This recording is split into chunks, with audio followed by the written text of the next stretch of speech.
시청자 여러분 안녕하십니까? 이슈 옥타곤의 진행을 맡게 된 박지원입니다. 지난 5월 31일 한국 GM 군산 공장이 결국 폐쇄됐습니다. 그리고 다가오는 13일에는 새로운 자치단체장들이 선출되는데요. 이처럼 한편에서는 누군가가 암담한 끝을 맞이하고 다른 한편에서는 누군가가 새로운 출발을 준비하는 지금 군산 경제를 살리자던 강국한 외침이 공허한 말잔치로 그치지는 않을지 심층 취재와 심도 깊은 토론으로 전북의 오늘을 이야기하는 이슈 옥타곤 지금 시작합니다.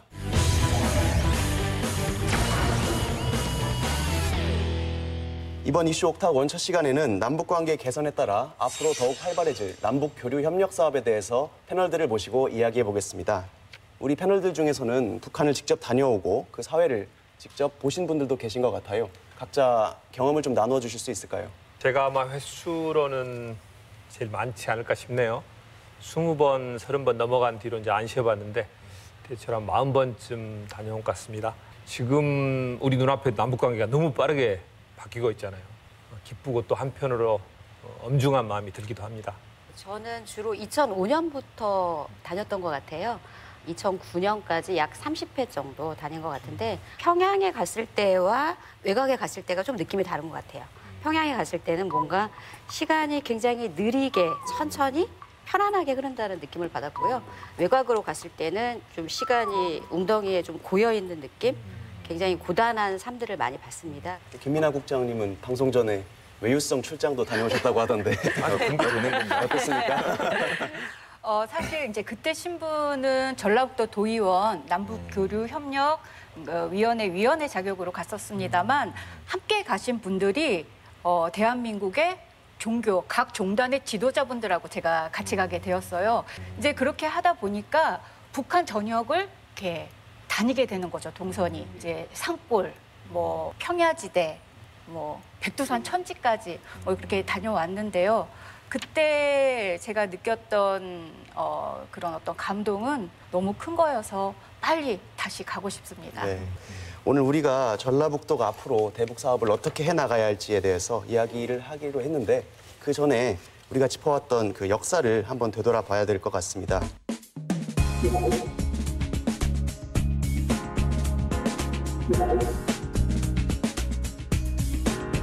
이 수혜지를 살펴보니까 황해남도 신천군 백성리 그리고 평안남도 남포시 대대리 일대의 지원이 주로 된 것 같습니다. 특별히 이곳이 선정된 이유가 있을까요? 남포 이제 시와 신천은 저희 전라북도와 비슷한 환경입니다. 아, 그렇습니까? 예, 북한의 평야 지역이 사실은 몇 개 되지 않습니다. 그런데 신천 지역은 재령평화라고 해서 우리 호남평화와 같은 그런 이제 조건이고 또 이제 남포시, 남포항은 그 북측으로 봤을 때는 서해안 지역에서 아주 가장 활발하고 중요하게 생각하는 항구 도시예요. 그래서 군산항과 남포항 그리고 호남평화와 재령평화 이렇게 해서 같은 비슷한 조건이기 때문에 전라북도에서 그렇게 선택을 해서 지원 사업을 하게 된 것이고요. 사실 그 당시에 많은 지방자치단체들이 자기와 비슷한 조건의 도시들과 그렇게 교류를 하는 추세였습니다. 그렇군요. 네.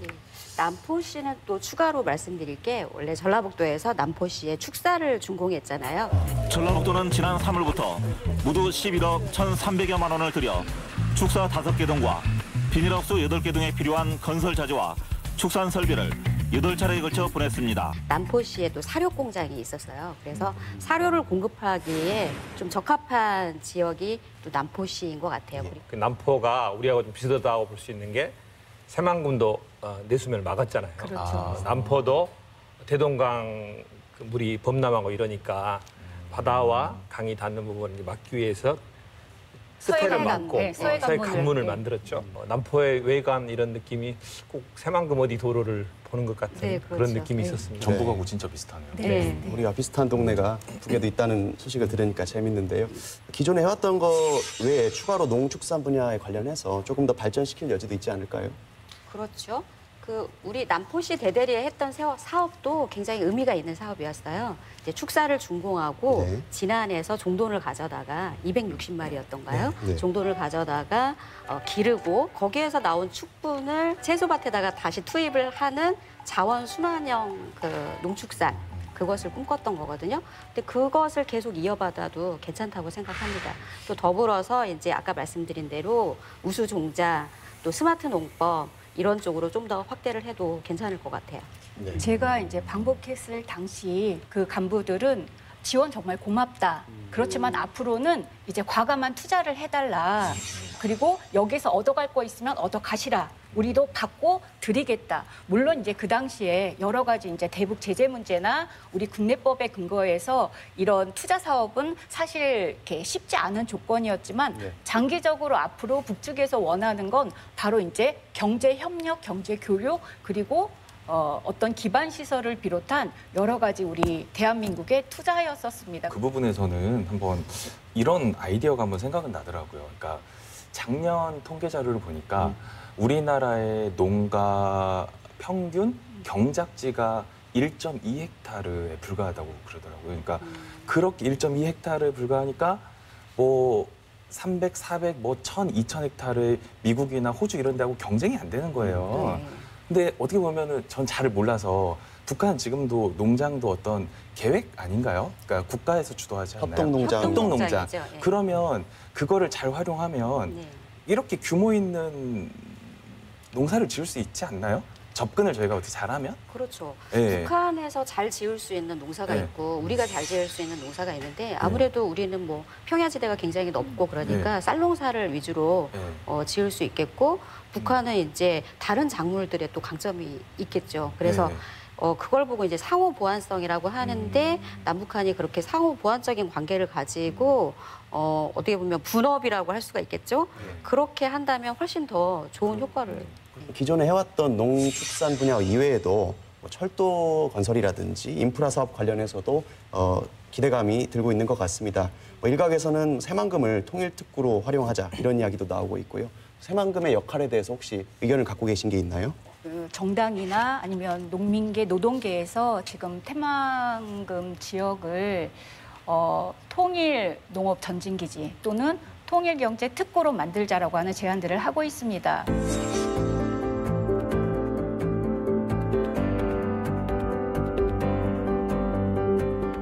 그 새만금의 현재 이제 새만금 전체 부지 한 34%가 농토로 지금 지정이 되어 있거든요. 네. 그러면 그 부분에 대한 장기적인 계획을 세우고 그리고 지금 GM이 폐쇄된 상황에서 군산에 있는 그 산업단지 시설과 연계해서 지금 구상하고 있는 건 서해안 벨트라고 해서 이 호남평야, 익산, 서울, 개성, 평양 그다음에 이제 뭐 남포 신호주까지 가는 이 벨트를 정부에서는 지금 그리고 있더라고요. 그러면 여기서 전라북도가 새만금, 익산역을 이용해서 좀 그 그림을 우리가 그려나갈 수 있지 않느냐. 당장은 아마 법적인 문제 때문에 쉽지 않더라도 네. 저는 충분히 저희가 고민해 볼 문제라고 생각을 합니다. 전혀 다른 시대가 우리 앞에 펼쳐지잖아요. 그 이전과는 비교할 수 없을 만한 남북 교류 협력이 될 거라고 보거든요. 그래서 꿈을 꾸는 건 너무 좋은 것 같아요. 그래서 이번에 농민단체하고 노동자 단체가 평화 드림존이라는 이름을 가지고 나왔거든요. 굉장히 좋은 이름이고 관심 있게 봤어요. 그런데 약간 이제 현실적인 부분에서 단계적으로 나가야 될 것 같아요. 뭐 제가 좀 우려하는 것은 새만금이 어떻게 보면 우리 전북 발전에서 제기되는 모든 이슈들을 빨아들이는 네. 블랙홀의 역할을 하고 있잖아요. 그런데 남북 교류 협력조차도 거기하고 연결하면 어떨까라고 하는 생각이 있어요. 그래서 장기적으로는 이제 그런 고민을 해나가되 저는 당장은 지금 현재 우리가 가지고 있는 조건에서도 충분히 노동자와 농민들에게 이익을 줄 수 있는 교류 사업을 할 수 있다고 봐요. 예. 예를 들면 농민들이 그 생산한 쌀을 북한으로 보내는 거죠. 근데 보낼 때 우리 화물 노동자들이 전북에서 만든 화물차로 그 쌀을 싣고 가는 겁니다, 북한으로. 그렇게 되면은 농민에게도 이익이 되고 노동자에게도 이익이 되거든요. 지금 당장 할 수 있죠. 그래서 저도 예. 총장님 말씀에 조금 되게 동의를 하는 게 그 지자체 단위에서 처음으로 남북 교류를 시작한 게 제 기억으로는 제주도에서 귤 보내는 거였거든요. 맞습니다. 네, 예. 그러면 그게 너무 이익이 딱 맞아 떨어지는 거예요. 왜냐면 우리 제주도 입장에서는 제주도 가격 폭락을 막아야 되고 네. 남는 뭐 감귤, 그러니까 뭐 북한 분들에 대해서 남은 거 보내자 이런 차원이 아니라 모든 협력은 북한하고 저희하고 이득이 맞아야 이렇게 되는데, 그러니까요. 새만금에서 어떤 이득이 잡혀 있는지 아직까지는. 예. 백지에 뭘 장쾌하게 네. 그려보는 그런 기분 좋은 거잖아요, 그거. 네. 아직 예. 새만금에 대해서는 이제 서해안 전체가 네. 남북 관계에서 새로운 주목받는 지대가 되고 있잖아요. 우리 전북 입장에서는 어떻게든 명분을 만들고 기회를 잡을 수 있도록 지역의 논의랄까 힘을 모아가는 건 뭐 중요하겠죠. 강원도, 경기도, 뭐 충청도, 부산까지 해서 지금 엄청난 그림과 사업 계획을 제출하고 있는 상태고, 북에 관련된 사업들을 자신과 연결시키라고 하는 적극적인 지금 로비를 하고 있는 상태에서 전라북도가 이 틈에서 과연 우리는 우리만의 그 무엇인가를 가지고 이 통일 시대에 경제적 가치를 창출할 수 있는 사업을 내놔야 하는데, 이런 것들을 다각적인 측면에서 적극적으로 서로 함께 고민했으면 좋겠습니다. 네. 이재규 교수님 말씀대로 정말 흰 도화지 위에 우리가 장쾌하게 한번 그림을 그려보면서 남북이 시너지를 낼 수 있는 부분들을 찾아보는 것인데요. 우리 지역을 생각해보면 전라북도라고 하면 또 예향의 고장으로도 알려져 있지 않습니까? 또 전북의 강점이라고도 볼 수 있는 전통 문화 예술 분야, 이 부분에 대한 교류도 기대감이 있을 것 같은데요. 어떤 시너지가 가능할까요?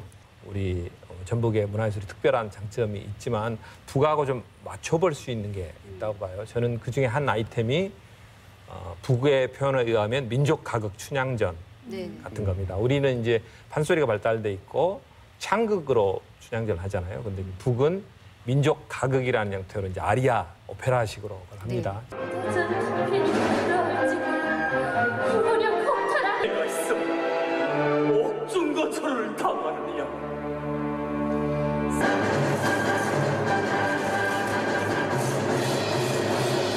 제가 2005년에 방북했을 때 그 민족학을 봤어요. 문화예술 전문가들하고 같이 봤는데 남쪽의 연구에서도 밝혔듯이 대단한 높은 수준을 가지고 있습니다. 우리가 북을 전반적으로 낙후한 사회 이렇게 이야기하는데 어떤 측면에서 문화예술 또 주체적인 어떤 학술 영역에서는 남쪽이 미처 신경 쓰지 못한 부분을 완강하게 밀고 가서 발전시킨 부분이 있고 대담한 무대 전환이라든가 어떤 문화예술 총체적인 집체적인 예술 역량을 보여주는 이런 가극 분야 이런 건 전라북도가 정말 직접적으로 교류한다면 정말 금방 시너지를 낼 수 있고 다른 지역과 차별화를 낼 수 있는데 전라북도 차원에서 이런 교류를 위한 TF 네. 이런 것들에서 미리 예술가들을 준비시키고 또 교섭을 빨리 하고 이런 노력이 필요할 것 같습니다. 제가 중국에서 유학을 할 때 되게 충격적이었던 경험 중에 하나가 네.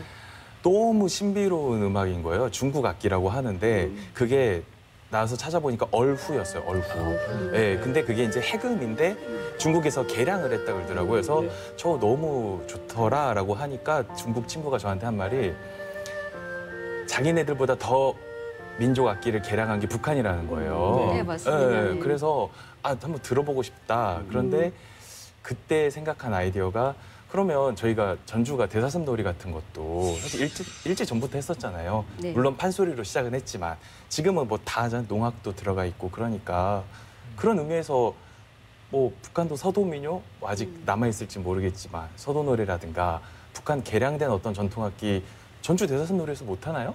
너무 제가- 좋은 생각인 것 같아요. 네. 저의 로망인데요. 예. 저는 개인적으로는 자꾸 이 체전 같은 데만 오라고 하지 예. 말고 예, 진짜 문화 좀 교류에 그랬으면 정말 좋겠어. 관심이 예, 많은데 예. 그 우리가 아까 대사슴놀이 너무 네. 중요한 것 같고 그 대사슴놀이에 북한 예술단을 초청하는 사업도 너무 좋을 것 같고요. 개인적으로는 전주 국제영화제 벌이고 있잖아요. 네. 해마다 하고 있잖아요. 전주 국제영화제나 또 전주 세계소리축제 이런 문화예술 축제에 북측이 지속적으로 한 번만이 아니라 지속적으로 참여하는 방안을 추진해봐도 굉장히 재밌을 것 같아요. 우리가 이미 지난 시기에 KBS 같은 데서 그 공동 사극을 만든 적도 있었고 또 맞아요. 영화 예술 그 교류, 연극 교류 좀 있었습니다. 기초들을 쌓아가고 있었는데 그게 좀 단절이 됐잖아요. 그런데 이제 아까 대사슴놀이도 했는데 북에서는 남쪽에 우린 판소리 좋아하잖아요. 네. 근데 북에서는 이제 김일성 주석의 교시가 판소리는 탁성이다, 탁한 소리를 낸다. 그래서 북의 노래를 들어보면 대체로 맑고 고운 소리를 냅니다.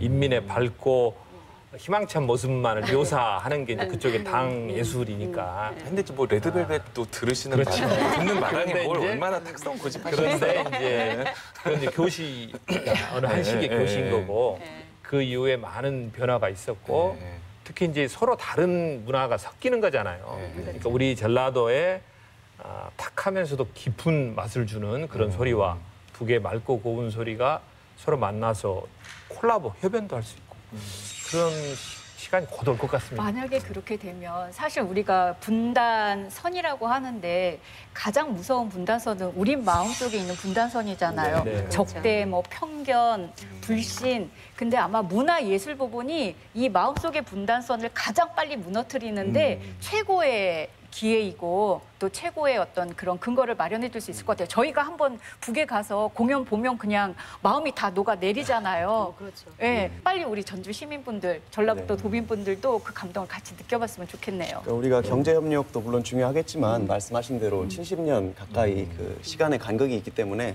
저같이 이제 북한을 가보지 않은 사람들은 너무 모릅니다. 북한 주민들이 어떻게 살고 있는지, 어떤 생활을 하고 있는지. 그래서 문화예술 분야에 있어서 인적 교류도 이루어진다면 정말 북한을 이해하는 데 큰 도움이 되지 않을까 싶은데요.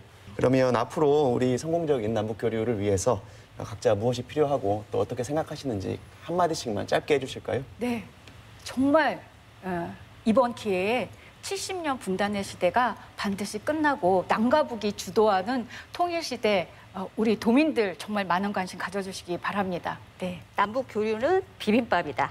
신선하고 영양가 있는 재료들을 듬뿍 넣어서 팍팍 비벼서 남과 북이 나누어 먹으며 행복하게 살았으면 좋겠습니다. 이번에 남북의 지도자가 그 판문점 다리에서 두 분만 듣는 대화하는 게 정말 감동이었잖아요. 세계를 향해서 우리 민족은 정말 같이 간다 이런 메시지를 던졌는데 거기 하나 더 얹어서 저는 우리 민족끼리 더하기 세계와 더불어. 너도 이기고 나도 이기고 혹은 너도 좋고 나도 좋은 그런 교류, 그런 협력 됐으면 좋겠습니다. 네, 좋은 말씀 잘 들었고요. 일단 이슈 1라운드는 여기서 마치겠습니다. 감사합니다.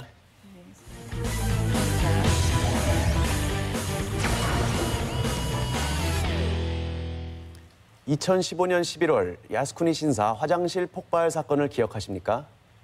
오늘 10미니츠 리포트에서는 당시 야스쿠니 신사 폭발 사건을 취재했습니다. 도쿄 야스쿠니 신사의 야외 화장실에서 폭발음과 함께 화재가 발생하는 도쿄 야스쿠니 신사에서 오늘 오전 폭발이 있었습니다. 지난 2015년 11월 23일 일본 도쿄 야스쿠니 신사 화장실에서 발생한 폭발 시도 사건. 일본 국민들을 충격으로 빠뜨렸습니다. 의문이 풀리기도 전에 한국에서도 충격적인 소식이 전해집니다. 바로 폭발을 시도한 용의자가 한국인이라는 것. 그리고 당시 27세 한국인 전창한 씨는 유력한 용의자로 지목됩니다. 징역 4년을 선고받고 일본 형무소에 수감 중인 전 씨. 현재 전 씨는 어떻게 지내고 있을까?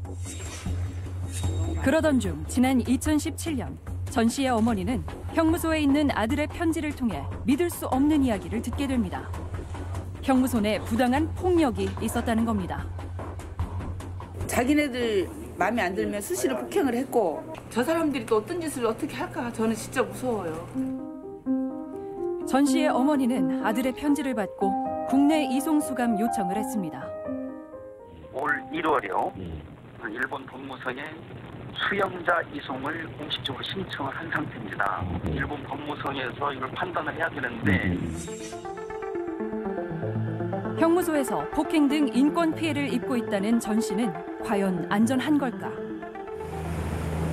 제작진은 현재 전 씨의 상황을 듣기 위해 그의 어머니를 만나보기로 했습니다. 전 씨의 어머니는 군산 어청도에서 작은 식당을 운영하고 있었습니다. 그냥 예사로 흘렀죠. 뭐 내 아들 우리하고는 아무 상관없는 일이다 하고 흘렀는데 그 옷을 보고 알았죠. 제가 잠바 사준 잠바니까. 그리고 이제 기자들 연락도 오고. 아직도 그 일이 믿기지 않습니다. 세상에 어떻게 저런 일이 있는가 하고 안 믿었죠. 우리 아들이 안 했을 것이다. 군 생활에서도 어느 누구보다 성실하게 생활했다는 전 씨. 제대 후에도 어머니에게 의지하지 않고 자신의 삶을 살아가는 아들이었습니다. 지가 이제 군 생활을 하냐고 힘들었고 또 이제 지 나름대로의 계획이 있겠지. 이제 모든 걸 지가 알아서 다 해 나갔으니까. 주변에서는 전창한 씨를 평범한 청년이라고 입을 모았습니다. 더 있으면서 그 친구를 관계를 못 지키고 뭐 이렇게 됐던 거가 좀 아쉬운 그런 친구고요. 조용한 친구고 그다음에 뭔가 자기 감정을 드러내지 않는 아이였거든요. 그런데 그 얘기를 듣고 왜 그랬 생각이 들죠. 왜 얘가 그런 생각이 있잖아요. 야무지고 괜찮았어요. 평범하게 군생활만 했었지. 수감 중인 아들의 모습은 사진과 달라져 있었습니다. 형무소로 옮기고 한 6개월 만에 갔다고 보면 되죠, 그게? 애가 갑자기 뼈만 남은 거예요. 거기에서부터 이제 형무소에서 인권 침해를 계속 당하는 거죠. 창한 씨는 일본에서 수감된 직후부터 간간히 자신의 상황을 편지로 전해왔습니다. 나는 엄마가 재판정에서 판사에게 죄송합니다 하고 고개 숙일 때가 정말 마음이 아팠어요. 엄마가 무슨 잘못을 했다고 고개를 숙여야 하나. 저 스스로는 지금이 바로 인생의 전환점이라는 생각이 들 정도로 유익하게 여기고 있어요. 다만 엄마가 몸 건강히 잘 지내는지, 동생은 잘 있는지 가족이 걱정이죠. 죄송하고 고맙습니다. 몇 달 후 편지 내용은 달라졌습니다. 큰아들입니다. 너무 놀라지 마시고 침착하게 알고만 계시기를 바라면서 적습니다. 형무소에서 1월부터 제 방에 질식성 가스를 살포해 호흡곤란에 시달리게 만들었어요. 3월에는 몇 번이나 죽을 수도 있을 정도로 뿌려댔습니다. 확연히 달라진 두 통의 편지.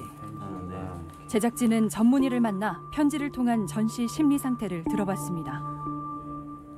구치소에서 보낸 편지들을 보면 나름대로 안정적인 어떤 그 정서 상태를 보인다고 느껴졌는데요. 뭐 영사관하고 얘기가 잘 안 된다거나 이런 얘기들이 있은 뒤부터는 굉장히 정서적으로 스트레스라든지 정서적 불안을 표현하는 표현들이 많아졌어요. 그 이후에 본인 스스로 특이한 점은 이뿐만이 아니었습니다.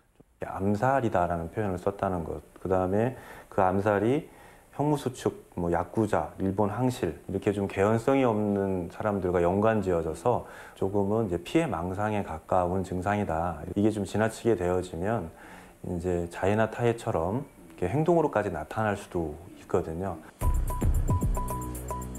제작진은 외교부에 전 씨의 현재 상태를 확인해 줄 것을 요청했습니다. 과연 전 씨의 주장은 사실일까? 전 씨에 대한 인권 침해가 없었다는 일본 교정당국의 답변. 국제이감을 요청한 법무부의 입장은 어떨까? 외교적으로 이게 민감한 문제라서 전화 인터뷰뿐만 아니라 서면으로도 다른 언론이든 뭐든데 공개하기가 어렵다는 입장이죠. 지금은 확인해 줄 수 없다는 게 조금 저희 입장에서는 좀 당황스러워서. 외교적으로 진행 중이라서 좀 공개는 어렵다. 한일 간 외교 문제로 입장을 밝힐 수 없다는 한국 정부의 답변.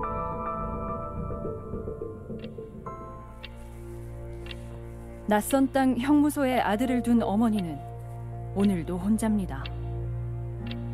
캄캄한 방에 혼자서 얼마나 힘들까.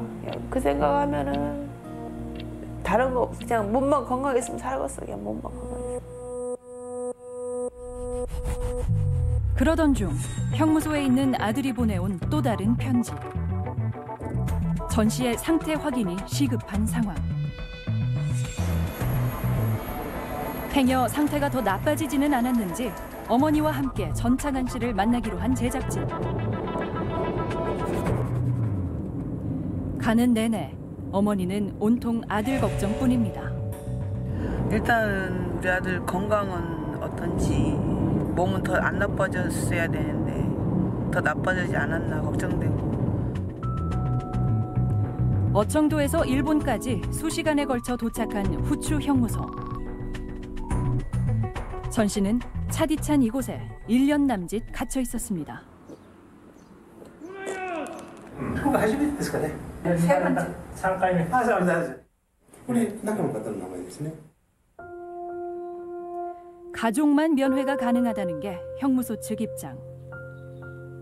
전창한 씨는 과연 어떻게 지내고 있을까? 잠시 후 면회를 마치고 나오는 어머니. 그러나 왠지 걸음이 무거워 보입니다. 지금 상태는 어때요? 살은 더 빠졌는데요. 팔 아픈 건 좀 많이 나았다고 하고 엄마가 밥도 못 먹고 잠도 못 자도 그럴 때 많다니까 엄마 그러면 안 된다고. 엄마 꼭 밥 잘 먹고 잠 잘 자고 있으라고. 끝내 말을 잇지 못하는 어머니. 여기다 더 놔두면은 나중에 어떡하냐고. 뭐야 더 나빠지면.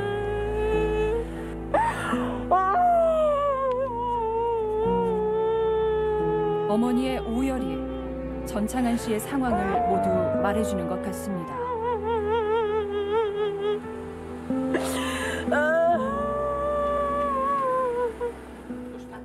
전 씨의 이감이 늦어지는 이유는 도대체 뭘까? その靖国神社の問題であるということが非常に大きな影響をしているというふうに推察されますけれども、看守の人やその受刑者の中にそういう差別と偏見を持っている人たちがいて、そういう事件が起きているんじゃないかなと。 대사관 측에서는 전 씨를 어떻게 보호하고 있는 걸까? 어머님인데? 아, 네. 어머님만 좋으세요? 어머님. 예, 예. 다 다른 분들 기다리시고요. MBC. 아, 예. 기다리시고요. 네, 네. 제작진 동행에 민감한 반응을 보이는 대사관. 안이 있으면 언어도 안 통하고 다 힘들어요. 네. 그러니까 이제 그 부분도 이제 본인의 나름이고 그 환경에서 일단 뭐 누가 대처할 수 없잖아요. 네. 본인이 힘들더라도 넘어서서 계속 생각하면 한국인이 지금 전차관 씨만 잡혀 있는 게 아니에요. 아시잖아요. 지금 뭐 더 안타까운 사람도 많아요. 우리. 근데 언제 우리 아들 면회하세요? 지금은 특별한 거 없어요. 특별한 거 없어요? 한 지가 벌써 저번주에 했는데. 4월 달에 했잖아. 네. 벌써 올해만 몇 번 했다니까? 2번이요. 이거 2번 했잖아요. 2번 했잖아요. 하반기에 2번 가면 되잖아요. 규정된 방침에 따라 업무를 처리하고 있다는 대사관 측. 현행법상 전 씨와 같은 신체 또는 정신적 상태가 우려되는 경우 제외 영사는 수시로 방문하도록 하고 있습니다. 이거 한번 시키는 게 저한테는 저는 소원이고. 이거는 어차피 법무부의 소관이니까 그건 뭐 제가 이관은 제가 한 게 아니니까. 창한 씨의 이감은 영사관 소관이 아니라는 담당 영사. 전 씨의 국제 이감이 가능한 걸까? 期間のいつまでに返事しなきゃいけないとかいつまでに回答しなきゃいけないと期間の制限が法律にないんですね。だからまずいつまで今の状態は拒否するのか合意するのか返すのかっていうことは今法務省がどういう判断をしようとしているかそれはわからないですね。 일본 법무성의 입장을 물어봤습니다. まだちょっと結論は出てないんですけれども、これおそらく回答できないという方になると思います。その理由とかあったりしますでしょうか。基本的にですね、個人、非収容者個人についてのお答えしてないんですよ。 당시 사건 현장인 야스쿠니 신사. 아들은 왜 이곳에 왔을까요? 2년 전과 변함없는 야스쿠니 신사. 그런데 다른 점이 생겼습니다. 그럴 리가 없는데. 이거 아니야? 화장실이 없어진 거 아니에요? 지금 위치가? 전 씨가 폭발을 시도했던 야외 화장실이 지도에서 사라져버린 겁니다. 이유가 뭘까? この近くにあったのなんでなくなったの？だから燃やされちゃったから。燃やされた。誰がですか？どれかって外国人燃やされたでしょ。2年3年前に。2年3年前。それで修復しないでもなくしちゃった。もうそんな燃やされたんですね。意味悪いからやるの。 그날의 사건 현장은 흔적도 없이 사라졌습니다. 전 씨의 인권도 이렇게 사라지는 것은 아닐까요? まあ一応これは国と国との合意っていうことが前提になってますのでね。韓国の法務省の方からやっぱり日本にこの前要請した件はどうなってるかと聞いてもらうのが一番効果的ではないかと思います。 제외에 있는 국민이 비록 그 나라의 법률을 위반하여서 감옥에 있다 하더라도 국민의 생명이나 안전을 보호할 수 있도록 하는 조치를 한국 정부에서 좀 많이 강구해야 할 것 같습니다. 불안한 한일 외교 상황 속에서 잊혀가는 대한민국 청년 전창한. 그가 고향품으로 돌아올 그 날은 언제일까요? 갇혀 있는 거 생각하고 마른 거 생각하고 그 아픈 거 생각하고 잠이 안 와요. 막 이 숨이 안 쉬어진다니까 진짜.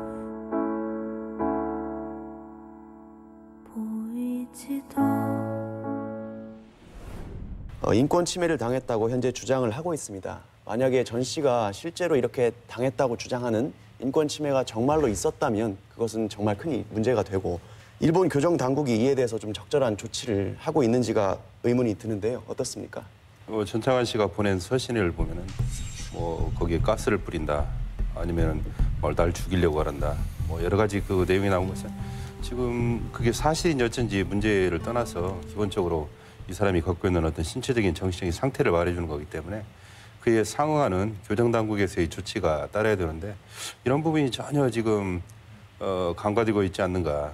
결국은 일본 교정 당국에서 인권 보호를 위한 어떤 국제적인 수준의 그런 조치를 전혀 하지 않는다는 점에서 문제를 제기할 수 있을 것 같습니다. 네.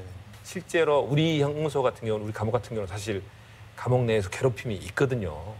아시다시피. 뭐 일본이라고 다르겠습니까? 네, 근데 일본은 더군다나 혐한 분위기가 있고 일본 내 수용자들 사이에서 미움의 대상이 될 가능성이 높기 때문에 네. 실제로 그런 일을 당했을 가능성도 저는 있다고 봅니다. 망상도 있을 수 있지만 그렇기 때문에 오히려 아까 교수님 말씀하신 것처럼 우리 정부 입장에서는 범죄자로 할지라도 우리 네네. 대한민국 국민인 게 우선돼야 되고 적극적 조치를 해야 되는데 안 하고 있다는 점이 저는 굉장히 아쉽고 답답하네요. 우리가 형법에서 양을 정할 때 범행 동기라든지 경위 등도 참고하지 않습니까? 네네. 왜 하필이면 야스쿠니 신사에 폭발물을 설치했으며 어떤 의도를 갖고 있었는지 이 부분에 대해서 우리가 생각해 볼 필요가 좀 있을 것 같은데요. 그 제대로 우리나라 역사에 대해서 관심 있는 사람이라면 야스쿠니 신사에 대해서 분개를 뭐 감출 수 없겠죠. 그러니까 그분의 행동을 뭐 옹호하자는 말은 아닌데 일단 야스쿠니 신사라는 역사적인 거를 보면 다 A급 전범이 합사돼 있다라는 것보다 제가 생각하는데 더 큰 억울한 부분은 우리 동의와 상관없이 한 2만 1,000명의 조선인도 합사돼 있거든요. 강제징용된 조선인. 그렇죠. 강제징용도 있고 뭐 나는 한국에서 살아있는데 야스쿠니 신사에 제 위패가 있는 거예요. 이런 경우도 있고. 저도 들었어요. 네, 그렇게 해서 얘기를 했더니 일본에서 하는 말은 전사할 당시에 일본인이었으면 죽어서도 일본인이다. 이런 논리예요. 지금 야스쿠니 신사는. 그래서 지금 유족들은 그 야스쿠니 신사를 그 죽은 자, 그 사자의 식민지라고 표현을 하거든요. 네, 그러니까 당연히 어떤 안 좋은 감정, 좀 억울한 감정 이런 거 가질 수밖에 없죠.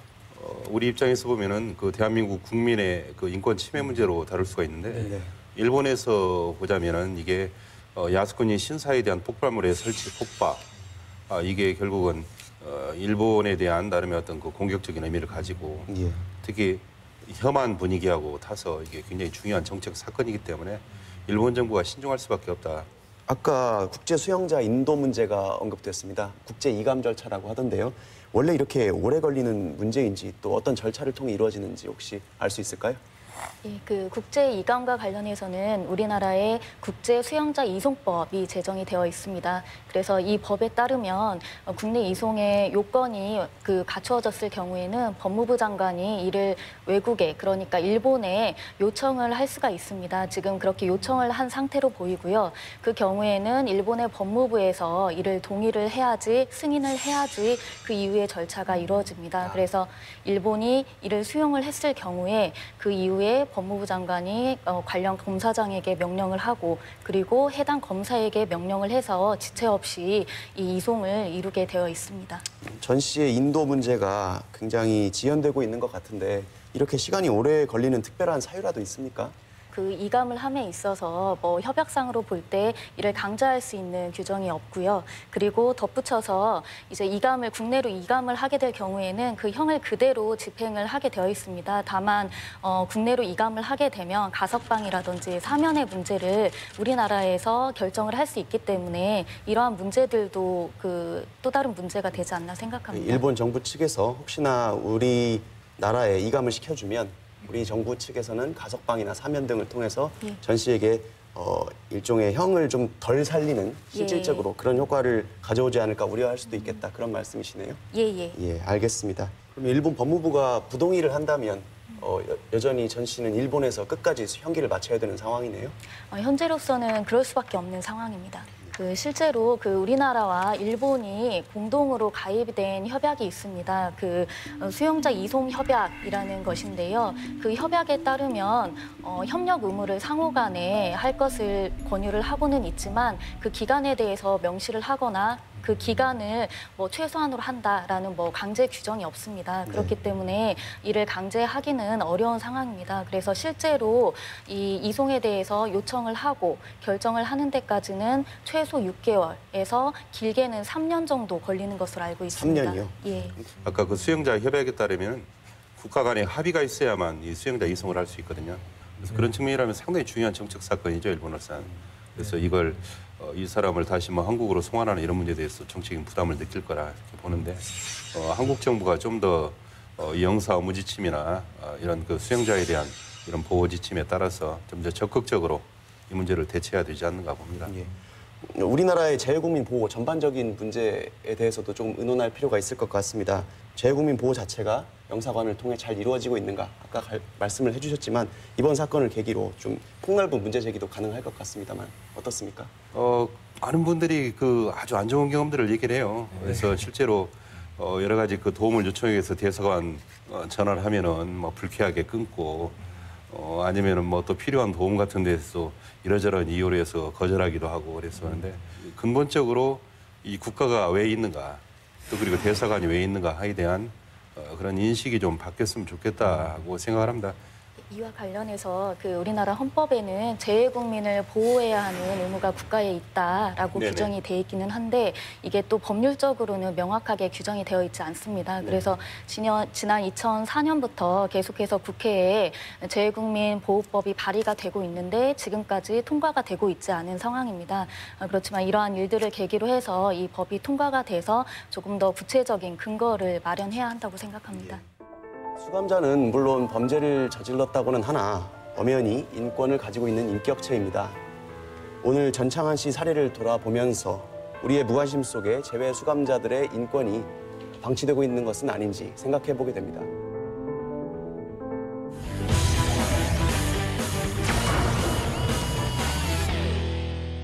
이슈의 중심에 있는 인물을 만나 이야기를 나눠보는 불편한 인터뷰 그 첫 시간. 뜨거운 화두의 중심에 서 있는 인물을 만나봅니다. 지난해 1980억 원에 매각된 대한방직 부지. 이 땅을 사들인 주식회사 자광이 구체적인 개발 계획을 내놨습니다. 21만 6천여 제곱미터 부지에 143층 높이의 타워와 컨벤션 센터, 쇼핑몰 등을 조성하고 3천 가구 규모의 아파트 단지도 건설하겠다는 겁니다. 부지 절반은 공원으로 조성해 컨벤션 센터와 함께 전주시에 기부 체납하겠다고 밝혔습니다. 가장 많이 나오는 말은 일단 사업의 실현 가능성부터 시작하는 것 같습니다. 여기 계신 전은수 대표님께는 또 외람된 말씀이 될 수 있겠는데요. 과연 자광이라는 회사가 이 정도 사업을 현실적으로 해낼 수 있겠느냐, 쉽게 말해서 소위 깜이 되느냐 이런 이야기인 것 같은데 그 부분에 대해서 먼저 이야기 나눠보겠습니다. 자광의 이제 자본금이 이제 3억, 전주 시내 아파트 한 채 값 정도밖에 안 되는데 자광에서 2조 5천억짜리 대한방직 부지 개발 사업을 하실 수 있는지. 저희는 결론부터 말씀드리면은 이런 사업은 충분히 가능하다라는 거를 말씀을 드리고 왜냐하면 2조 5천억이라고 하는 금액이 일시에 들어가는 것이 아니고 이 사업 기간 저희가 지금 약 4년 정도 추정하고 있는데요. 예. 4년 동안 단계적으로 계속 투자가 되는 거고 이 개발 사업은 또 이 개발 사업 특성상 이 개발 사업으로 인해서 파생적으로 발생되는 여러 가지 형태의 상품을 판매 방식으로 재원이 계속 순환되기 때문에 사업 구조가 성립이 되면 이러한 사업은 충분히 가능하다.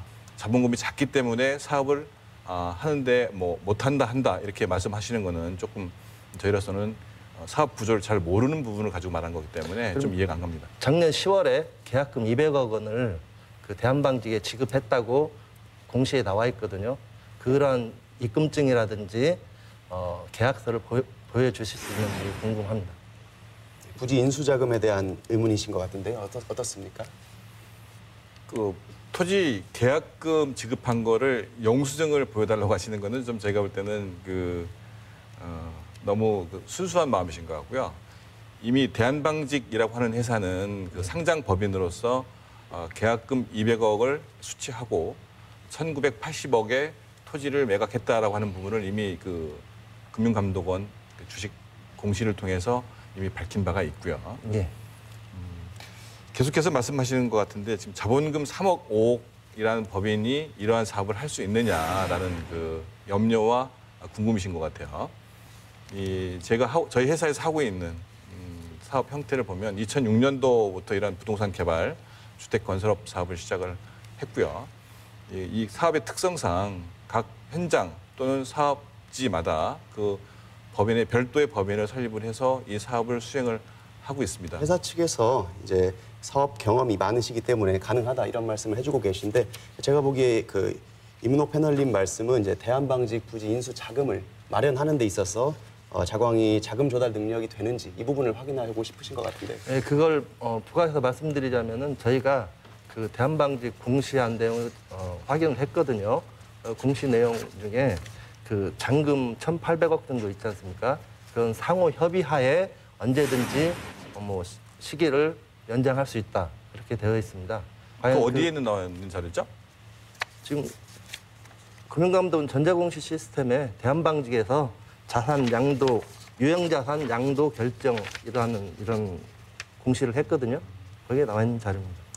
대한방직 측에 지급해야 될 잔금에 대한 부분은 건설사에서 이미 지급 보증을 쓴 상태고 롯데건설이 보증을 롯데건설이 지급 보증을 쓴 이유는 저희는 2006년도부터 사업을 할 때에 저희가 롯데건설과 여러 형태의 사업을 도급계약 방식으로 추진을 했습니다. 예. 그 대금이 지금 대한방직 측에 지급해야 될 자금을 초과하고 있기 때문에 롯데건설은 그 범위 내에서 지급 보증을 한 거고요. 네. 또한 롯데건설은 이 사업에 시공사로서 참여하고 싶은 그 열망이라고 그럴까요? 그런 게 있다 보니까 저희 쪽에 자기들의 신용을 담보로 지급 보증을 하고 이 사업을 추진하게 되는. 그래서 토지 대금 지급에 대해서는 대한방직 측에 이미 지급 보증이 됐기 때문에 이 사업을 저희가 할 수 있느냐 없느냐 또는 토지 소유권을 취득할 수 있느냐 없느냐에 대한 문제는 완전히 해소가 된 거로 저는 이렇게 잠깐 하나 생각하고 짚고 있습니다. 넘어가겠습니다. 그러니까 롯데 측에서 지급 보증을 했다는 것은 이제 롯데건설 측에서 실제로 그 잔금을 지급할 거라는 것은 아니고 자광 측에서 지급할 의무는 여전히 있는 것이죠. 그러니까 아닙니다. 저희가 지급을 못하면 롯데건설에서 지급하겠다는 지금 확실한 그 지급 보증입니다. 그렇기 때문에 저희가 지금 현재 진행 중인 사업장의 어떤 개발 이익 그리고 지금 준공이 내년도 올 하반기부터 내년도 상반기 중반기까지 계속 이어지는데 그 사업장들의 개발 이익을 이미 롯데건설이 도급을 수행하고 있기 때문에 그 범주 안에서 수용이 가능한 잔금에 대한 부분은 지급하겠다는 거죠. 질문을 드린 거는 주식회사 자광이 자금을 조달할 수 있느냐지 주식회사 자광하고 특수 관계인인 다른 회사들이 자금을 조달할 수 있냐 이런 말씀이 아니었거든요. 자광은 이러한 사업을 수행하기 위해서 자금 조달은 충분히 가능합니다. 그거를 지금 가능할 수 있겠냐라고 물어보시는 거는 여기서 좀 정리를 제가 해야 될 것 같습니다. 어불성설이죠. 저희가 뭐 나눠야 될 이야기가 적지 않았어요. 일단 각자 입장은 확인했는데 전은수 대표님 말씀은 주식회사 자광뿐만 아니라 계열 회사들이 여러 사업장에서 개발 이익을 거두어 드릴 수가 있고 그것으로 부지 인수대금을 충분히 다 지급할 수 있다 이런 입장이신 것 같고요. 그다음에 이제 이문호 패널님께서는 그것은 주식회사 자광이 조달하는 자금이 아니고 계열사라든지 특수 관계인이라든지 또는 뒤에 지급 보증을 선 롯데 측에서 들어오는 자금이 아닌가 이런 의혹 제기를 하신 것 같습니다.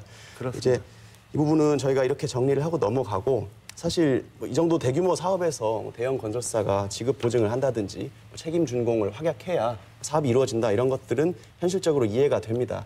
다만 이제 기존의 롯데와의 연관성 문제가 있기 때문에 또 다른 시민들 입장에서도 여러 가지 의혹을 제기하고 있기 때문에 제가 먼저 한번 여쭤보겠습니다.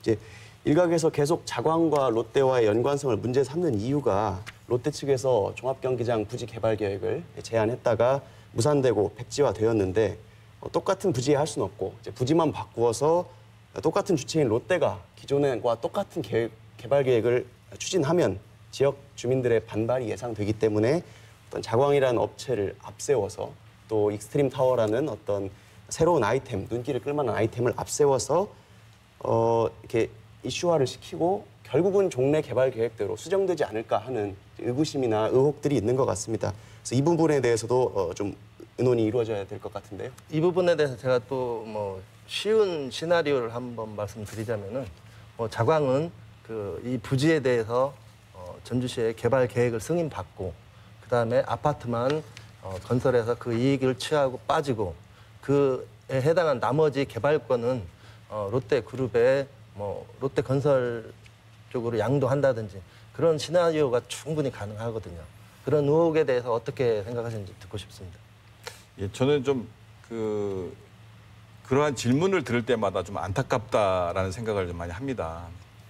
저희가 이 전주시에 제출한 그 개발 계획안에는 하나의 건축물로서 일시에 착공하고 일시에 준공하는 것을 원칙으로 합니다. 지금 그 대표님께서는 그 개발 계획 전반에 대해서 저희가 잘 모르시는 것 같은데요. 아파트만 짓고 나머지는 안 짓는 건 아니라 전체 이 건물, 복합 건축물 전체에 대해서 일시에 건축을 하고 일시에 준공을 하는 형태이기 때문에 그러한 그 의혹이나 염려는 안 하셔도 될 것 같고요. 또 참고로 말씀을 드리면 이 관광상업시설은 꼭 롯데 쇼핑만 국한되는 것이 아닙니다. 저희 회사는 이 사업인 허가가 되면 시공사 그리고 호텔 그리고 이 사업의 그 지하층 일부에 들어가 있는 관광상업시설에 대해서는 국내에 유통하는 회사들한테 공개적인 입찰 방식을 통해서 선정할 계획을 가지고 있습니다. 꼭 롯데가 종합경기장에 하려고 했던 거를 그대로 대한방직 공장터에 반영하는 것이 아니냐라고 하는 의혹들은 이제 더 이상 오늘을 마지막으로 안 하셨으면 좋겠습니다. 근데 이제 지방자치 시대지 않습니까? 이제 거의 25년, 30년째 다가오는데 행정에서 지방자치 행정에서 제일 중요한 거는 행정의 절차입니다. 그런데 이제 자광에서는 2023년 세계 잼버리 대회까지 그 2조 5천억에 해당하는 건물을 다 짓겠다 이렇게 말씀을 하셨어요. 그런데 이제 저희가 이제 행정의 절차를 따져 보면은 도시 기본 계획이라든지 환경 영향 평가라든지 이런 각 평가들이 최소 6개월에서 1년 사이에 걸립니다. 그러면 이 전체적인 행정 절차를 마무리 짓기 위해서는 최소한 3년 이상이 걸릴 텐데 2023년에 짓겠다는 자광의 계획은 좀 불가능하거든요. 저희가 지금 제안하는 143 익스트림 타워 복합 개발 사업이 사업자나 시민, 도민 전체한테 모두 경제적 효과도 유발하고 각자가 얻는 이득이 많다 그러면 2023년 잼버리 전에 준공을 하자라는 것을 제안을 드린 거고요. 지금 자광에서 지금 주장하는 것 같이 이 2조 5천억 사업 계획이 과연 전주에 전라북도에 생산적인 건지 이익이 되는 건지 그거에 대해서 많은 분들이 의문을 가지고 있는데 아니 왜 2조 5천억이 전라북도나 시의 생산적인 가치나 이익 되는지 안 되는지를 모르죠? 이렇게 생각해 보는 건 어떨까요? 현대차그룹에서 한전부지를 10조를 주고 매입했을 때 사실은 서울시의 공공기여금 형태로 1조 7천억 원 정도 내놓은 사례도 있지 않습니까? 지금 자광 측에서 제시한 개발 계획이 일부는 사실 시설을 무상으로 공공에 귀속하고 앞으로 공원을 조성하고 도로를 넓히고 이런 것들은 자광이 시행하는 사업부지 앞마당을 더 쾌적하고 가치를 높이는 데 쓰이는 것이거든요.